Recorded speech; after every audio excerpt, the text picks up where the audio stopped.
Bom dia, meus amigos.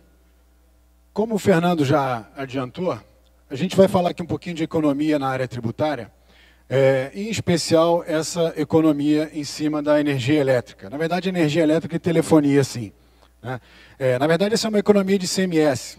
Então, eu vou dar uma breve introdução, muito rapidamente, óbvio, sobre o ICMS, senão a gente se estenderia muito, mas para vocês entenderem um pouco como que é o mecanismo desse tributo, para conseguir também ficar mais claro ainda o porquê que se na justiça está se conseguindo aí uma redução desse tributo. Bom, o ICMS ele é um tributo, isso é algo importante, até para a gente calcular a economia, ele é um tributo que é calculado por dentro do preço do produto.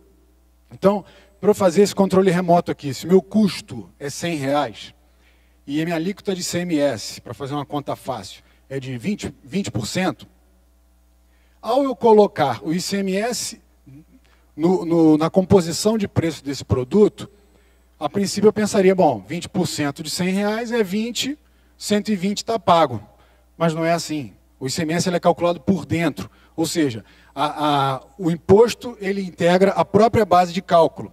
Então, eu tenho que, R$100, mais o próprio ICMS, e aí eu aplico 20%. Na verdade, eu faço uma conta por dentro. Né? Eu quero achar um número tal que ele, menos 20%, seja meu custo. Então, na verdade, se você for fazer, os economistas chamam isso de fazer o gross-up. Né? Se você for fazer esse cálculo por dentro, você vai ver que se o teu produto é 100, o ICMS é de 20%, na verdade, ele não vai custar 120, ele vai custar 125, mais ou menos.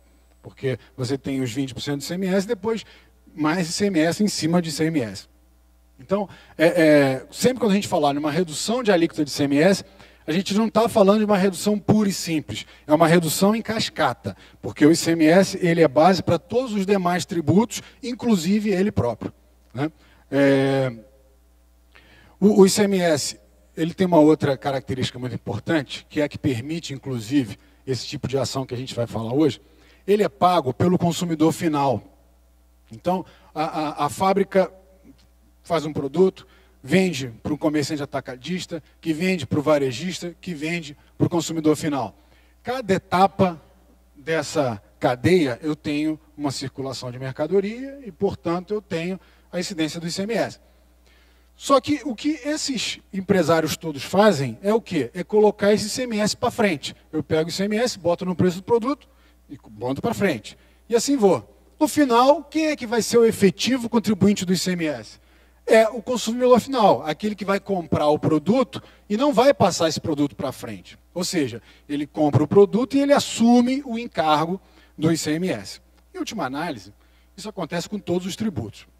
Só que o ICMS, IPI, isso é mais claro. E, por fim, o ICMS, ele obedece um princípio constitucional, que eu vou mostrar para vocês daqui a pouco, que é o princípio da essencialidade e da seletividade. O ICMS ele possui alíquotas definidas por estados. É um imposto estadual, portanto. Né? Cada estado tem liberdade para cobrar o seu ICMS. E cada estado tem liberdade para definir a sua alíquota de ICMS. A Constituição ela coloca alguns limites nisso aí. Né? Esse aqui é o artigo 155 da Constituição Federal, que é o primeiro dispositivo autorizador para a cobrança do tributo, né? Dentro da regra matriz de incidência tributária. E vocês reparem que ele tem lá um inciso 3 do parágrafo 2º, que diz o seguinte, que ele poderá ser seletivo em função da essencialidade das mercadorias e dos serviços. Ou seja, você pensa o seguinte, o que for mais essencial vai custar menos, vai ter uma alíquota menor do que for menos essencial. Né? Esse é o princípio, então, da essencialidade previsto na Constituição Federal. Aí a gente chega, então, para o regulamento de ICMS do Rio de Janeiro, para entender quais são as alíquotas que o Estado do Rio de Janeiro, então, vem utilizando. Bom, o artigo 14 lá do regulamento, ele diz o seguinte, no inciso 1, o ICMS é de 18%. Então, regra geral, a alíquota é de 18%. Só que depois, naturalmente, ele vem com as exceções, né?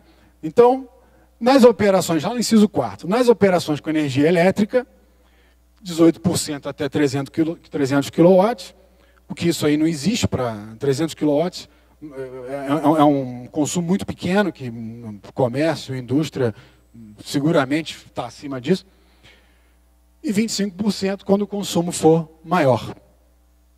Então, estamos aqui na energia elétrica. E aí a gente continua. Vocês olhem aí que perfume, cosmético, bebida alcoólica tem os mesmos 25%. Arma, munição já é 37%. Serviço de comunicação, telefonia, 25%. Cerveja, chopp, 20%. Refrigerante, 20%.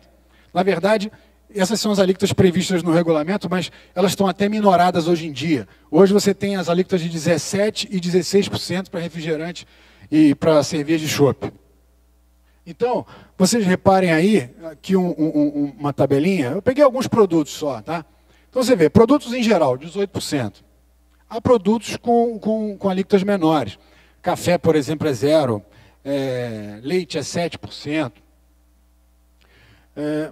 Você tem lá refrigerante, cerveja e chopp 20%, o geral 18%, energia elétrica 25%, comunicação 25%, perfume 25%, cosmético, bebidas alcoólicas.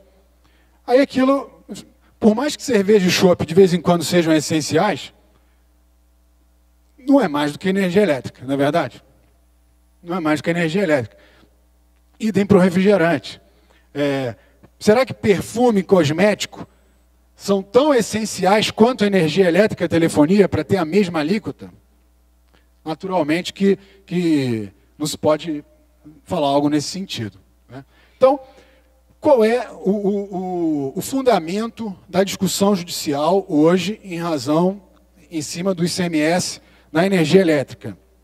É dizer o seguinte, olha só, jamais eu posso ter uma tarifa, uma alíquota de ICMS de 25% para energia elétrica e para telefonia, se cerveja, refrigerante é menor, se os produtos em geral possuem a alíquota de 18%, que é a alíquota normal. Então é esse o substrato da discussão judicial.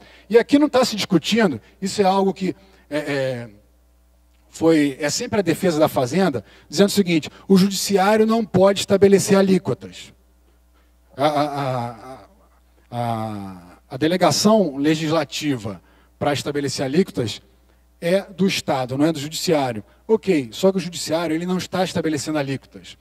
O judiciário ele não faz juízo de valor se o ICMS da energia elétrica tem que ser 7, 0, 16, 15. Não.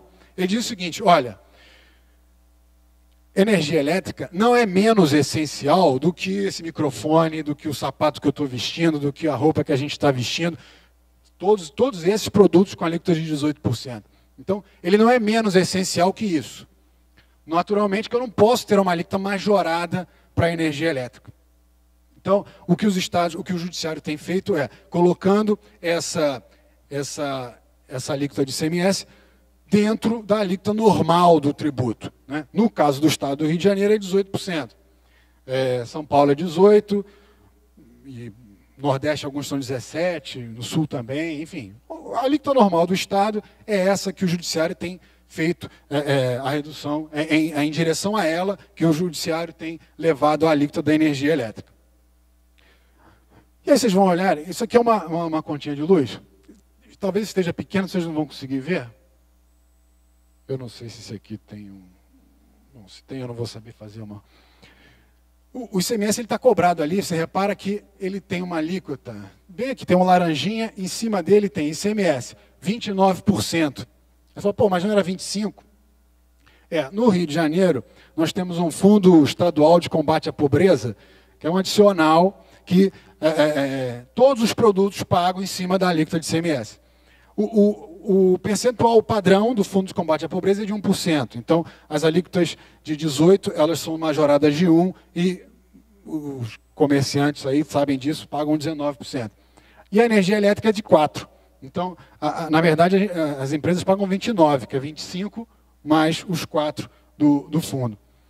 Além disso, se você olhar na conta de energia elétrica, mais aqui embaixo, você tem a adição de PIS e COFINS, que na energia elétrica, somados, isso aí dá mais ou menos uns 6%, 5,5%, 6%. Então, qualquer redução de ICMS na energia elétrica, você vai reduzir não só o percentual, como você reduz ainda os outros tributos que incidem em cima, incluindo o PIS e COFINS, que é cobrado do consumidor. Né? Aqui é aquilo que eu falo. Quem é que recolhe esse ICMS que vem na conta de energia elétrica? Sou eu que pago a minha conta de luz? Não. Quem recolhe é a concessionária de serviços públicos. É ela quem recolhe. Assim como vocês recolhem nas suas empresas quando vendem alguma coisa com ICMS. Só que quem é o contribuinte? Quem é que de fato paga o ICMS da conta de energia elétrica? Agora sim, sou eu. Sou eu que pago a conta de energia elétrica. Ele está lá. Daí que o judiciário já entendeu também, isso também é ponto pacífico, que o consumidor final é parte legítima para brigar pelo ICMS da energia elétrica. Ainda que não seja ele a recolher lá o DARGzinho com o valor que vem na conta, não importa, é ele quem suporta o encargo econômico. Daí que tem ele, então, legitimidade para brigar por esse encargo econômico. Ok? Eu fiz um exemplo aqui, só para mostrar para vocês o seguinte.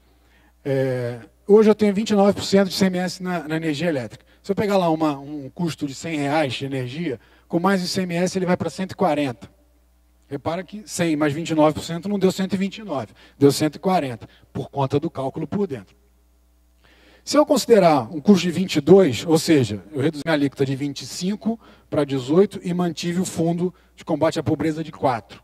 A discussão do fundo, só fazendo um adendo aqui, ela é uma discussão mais difícil. O judiciário tem entendido que o Estado pode estabelecer as alíquotas de fundo de combate à pobreza livremente. Então, a briga do 25 para 18 ela é muito mais fácil, com precedentes sólidos, favoráveis no judiciário, né, para que seja reduzida. O 4 para 1% já não é líquido e certo. Então, eu peguei ali o pior das hipóteses. Você conseguiu uma redução de 25 para 18. Com os 4% do fundo, foi para 22. Sua conta vai para 128.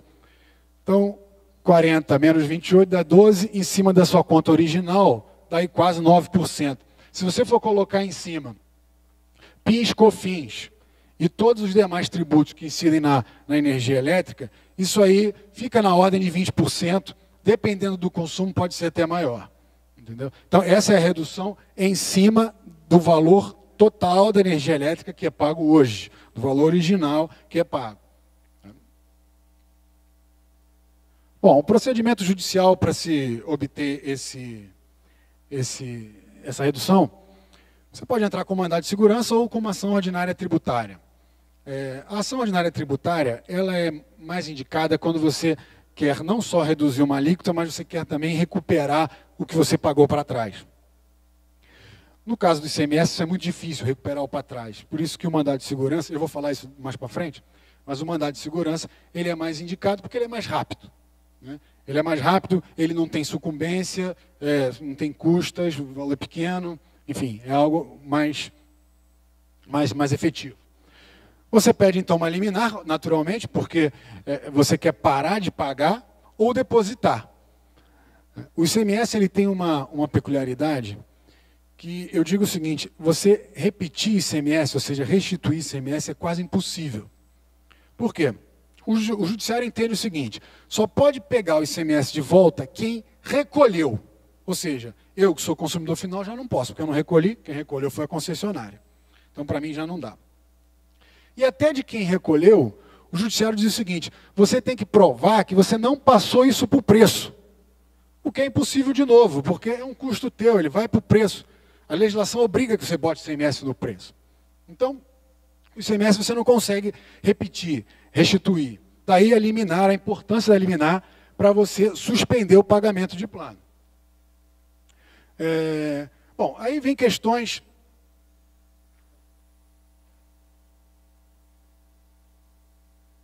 em como é que está isso hoje no judiciário.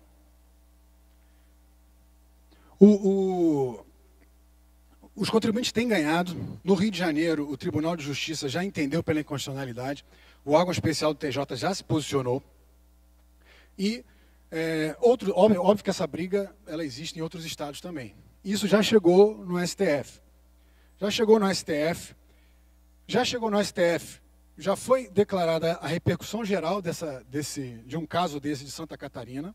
Ou seja, a decisão desse processo vai ter que ser atendida por todo o país. E já tem, inclusive, parecer da Procuradoria-Geral da República, assinado pelo Janot, favorável à tese dos contribuintes de redução da alíquota. Só que o Janot ele opinou pela modulação dos efeitos. O que é isso? Modulação dos efeitos é algo muito utilizado hoje pelo STF em razão da segurança jurídica nas brigas tributárias. É basicamente dizer o seguinte, olha, ok, ô fisco, você estava errado por cobrar 20% em cima disso aqui. O certo é cobrar 10%. Mas olha só, essa decisão vale daqui para frente, não vale para trás.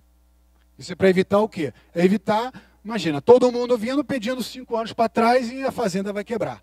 Então, o STF tem modulado os seus efeitos das decisões. Essa inclusive, uma razão pela qual toda e qualquer briga tributária, o quanto antes você entrar, melhor. Porque quem já entrou, se você tiver uma decisão lá na frente modulando efeitos, ela não se aplica para quem já entrou. Então, ficar esperando, vamos esperar o STF decidir que vai valer para todo mundo? Ok, é bom, mas você não vai conseguir repetir anos anteriores. No caso do ICMS, isso nem faz tanta diferença. A vantagem de entrar logo é para conseguir uma liminar e parar de pagar logo, ou então começar a depositar. Porque se você começa a depositar, ganhando a ação no final, você vai lá e levanta o depósito. Não é caso de restituição. Isso é possível. Então, tem essa vantagem. Bom, em geral, essa é a briga do ICMS, né, do ICMS sobre energia elétrica, e esses são os fundamentos. Em síntese, numa apertada síntese, é reduzir essa alíquota inexplicavelmente majorada, ou explicável sob o ponto de vista econômico, né, porque é algo que todo mundo usa, é uma receita, né, é uma receita que não se pode sonegar, é um tributo difícil de sonegar, porque é cobrada, são poucas as concessionárias de serviço público e que fornece para muita gente, é uma receita extraordinária. Bom, essa foi, como eu falei, uma das ações onde se pode conseguir uma economia. Diga.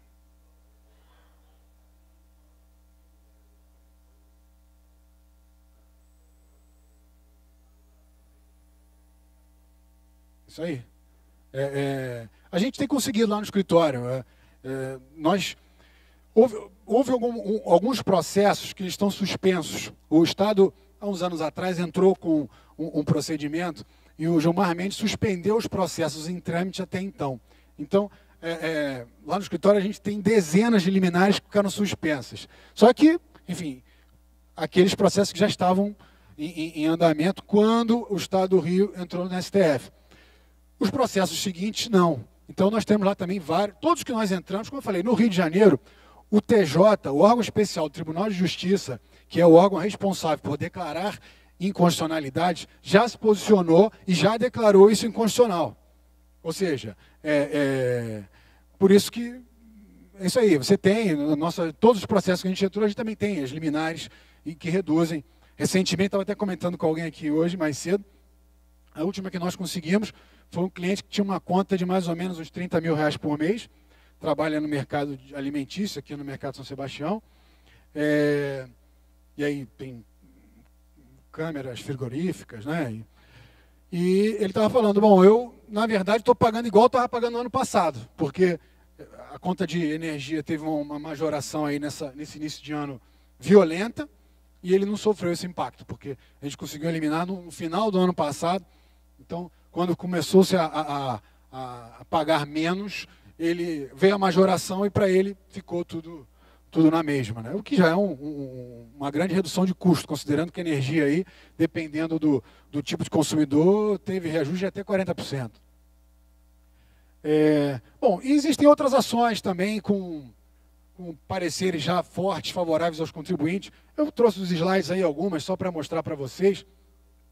Não vou me estender de igual maneira em todas elas, mas algumas também já com posições de STF já sedimentadas. Uma delas é a exclusão do ICMS da base de cálculo do PIS e COFINS. Como eu falei, ICMS, a alíquota normal do ICMS é 19%. E isso é por dentro, está lá no teu faturamento. Então, se eu faturei 100 mil, ali dentro tem 19 mil de ICMS. Né? O PIS e COFINS, ele incide em cima dos 100 mil. Para quem tem o PIS e COFINS no sistema não cumulativo é 9,25 de alíquota, os dois juntos. E para quem tem o PIS e COFINS no sistema cumulativo é 3,65 de alíquota. Isso na cabeça, no faturamento. A tese dos contribuintes é dizer o seguinte, olha, esses 100 mil aqui não é faturamento não, desses 100 mil, 19 mil é ICMS. Você tem que me tributar PIS e COFINS, então, no meu faturamento, menos ICMS. Ou seja, é tirar o ICMS do teu faturamento para aplicar PIS e COFINS. Isso aí te dá vamos considerar fazer 9,25 sistema não cumulativo em cima de 19%, a gente está falando aí de 2% do teu faturamento mensal de economia. Né? Essa é uma tese que já está com parecer favorável no STF, de 11 julgadores, 6 favoráveis aos contribuintes. O governo, vendo que já estava perdido, entrou com uma ação direta de constitucionalidade que está aguardando o julgamento. O ISS é o mesmo conceito do ICMS, só que agora para quem trabalha na área de serviço. Né? Tirar o ISS do faturamento e aplicar PIS e COFINS em cima do ISS. IPI na revenda de importação é outra ação também que pareceres favoráveis na STJ. Quem importa produto e revende, paga IPI como se fosse um industrial. É equiparado à indústria. Né? E o que extrapola o mandamento constitucional. A Constituição diz o seguinte, o fato gerador do IPI é a saída do produto do estabelecimento industrializador e o desembaraço aduaneiro. A fazenda vai e equipara o importador a industrial. E aí, com isso, o importador acaba pagando IPI não só no desembaraço aduaneiro, mas também quando sai do estabelecimento. Os contribuintes têm ganhado isso aí também. Aí o valor é absurdo. A gente está falando de 10% de faturamento para considerar uma alíquota padrão do IPI. Sabe que o IPI ele tem alíquotas que vão desde 0% até 300%. O INSS, algumas verbas que se paga na folha de pagamento, algumas a Justiça já entendeu que em cima delas não cabe a contribuição previdenciária. Isso aqui algumas delas você consegue fazer a compensação via GFIP, não precisa nem de processo judicial,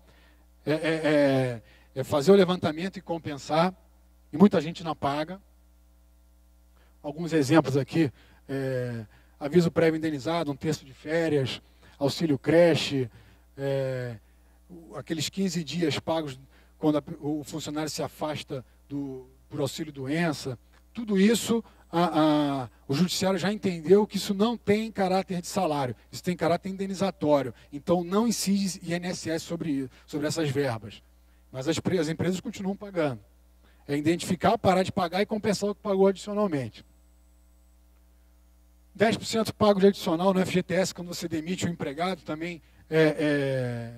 Vocês lembram que quando você demite o empregado, você paga em geral 40% do fundo de garantia de multa indenizatória. Só que há uns 10 anos, para recompor lá as correções que os contribuintes ganharam do governo em cima do fundo de garantia, foi criada uma contribuição nova de 10% a mais em cima desses 40% de demissão do empregado. Hoje você demite um empregado, você paga 40% do fundo para ele e 10% para o governo. Esses 10% também já têm fortes posições jurisprudenciais de que ele é indevido. E aqui o fundamento é desvio de finalidade, porque esses 10% ele foi criado para recompor o fundo de garantia. O fundo de garantia já foi recomposto e esses 10% estão sendo usados para tudo, menos para recompor o fundo de garantia. Então, por conta de desvio de finalidade, os contribuintes têm conseguido não pagar mais esses 10% e reaver o que foi pago para trás. Bom, além disso, você tem outras economias que você não consegue sem precisar chegar ao judiciário, como a primeira delas, o cumprimento adequado da legislação, né? que é algo difícil, a gente sabe que é algo difícil. A busca de benefícios fiscais, planejamento tributário, que naturalmente eu não vou aqui me estender em cada uma delas, porque o tempo é curto. Bom, era isso, eu agradeço, meus contatos estão aí, estou à disposição.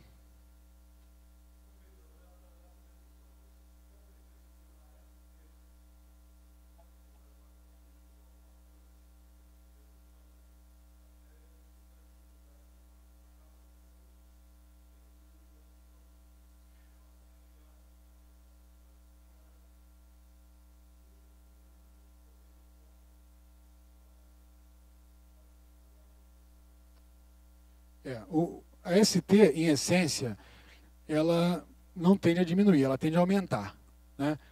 Muito rapidamente, a ST é um mecanismo através do qual o fisco cobra o ICMS de toda a... Lembra que eu falei para vocês que esse produto aqui sai da fábrica, passa pelo atacadista, para o varejista e chega no consumidor final. Cada etapa dessa paga um pouquinho de ICMS. A substituição tributária é uma antecipação, é fazer com que o fabricante pague o ICMS por toda a cadeia, né?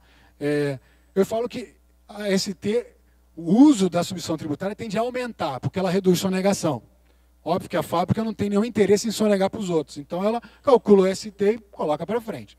Então, o uso do instituto, ele tende a aumentar. E ele, como eu falo, ele em regra não é uma bitributação, porque ele é uma antecipação de tributo. Pode ser uma tributação além do que seria devido. Porque quando você faz essa antecipação, o legislador ele tem ele calcula um preço médio que isso aqui chegaria no consumidor final e cobra o ICMS em cima desse preço médio. Se você vende acima, maravilha, pagou menos do que devido. Se você vende abaixo, você está pagando mais. Mas talvez você tenha falado de bitributação por conta de uma empresa ser do Simples, talvez. Em empresas do Simples, de fato, acontece uma... Não chega a ser a bitributação, porque o Simples você paga uma alíquota fixa e dentro daquela alíquota você tem um pedacinho de ICMS ali. Então, quando o produto tem ST, na hora de pagar o Simples, você tira aquele pedacinho de ST, né? Então, assim, tecnicamente, bitributação não há. Agora, para empresas do Simples, há sim uma majoração, porque aquele ICMS previsto na alíquota do Simples, ele é bem menor do que o ICMS de substituição tributária. Sempre é menor. E para isso, a partir do ano que vem, então, é a única alteração, respondendo a sua pergunta de maneira objetiva, a única alteração que existe hoje em matéria de substituição tributária, previsão de melhora, né? Previsão de melhora, é a retirada da substituição tributária para empresas do Simples a partir de 2016. A Lei Complementar 147, de agosto do ano passado, que alterou a Lei do Simples, a Lei Complementar 123 de 2006, ela trouxe algumas mudanças para 2015, que todo mundo na época deve ter ouvido falar, que o Simples agora é para todas as atividades e tal. E ela trouxe uma mudança significativa para o comércio a partir de 2016, que é exatamente isso. Não vai ter substituição tributária para empresas que são tributadas no Simples Nacional. Então,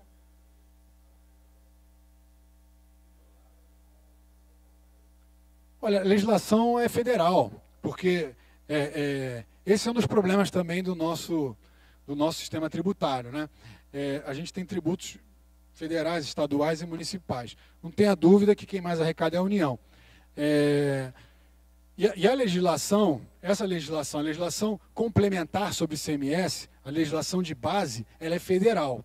Então você tem a Constituição Federal, você tem o Código Tributário Nacional e você tem a Lei Complementar 87, que é a Lei Complementar do ICMS. Dali para frente, cada estado pode ter a sua legislação que complementem essas aqui.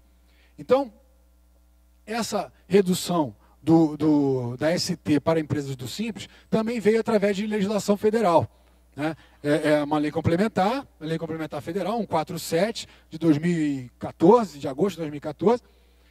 E se não mudarem a lei, porque a lei está posta, está publicada. Se não mudarem a lei, não tem como voltar atrás. Mais alguma? Bom, fico à disposição então, se me quiserem procurar. Agradeço ao Robson, ao Fernando pelo convite. Os encontros da associação comercial são muito importantes para o desenvolvimento do bairro, né? Os empresários fazem a economia caminhar, são eles que empregam gente, que fazem o bairro crescer. Então, a força dos empresários em conjunto é inigualável em comparação com a força de cada empresário atuando sozinho em seu segmento.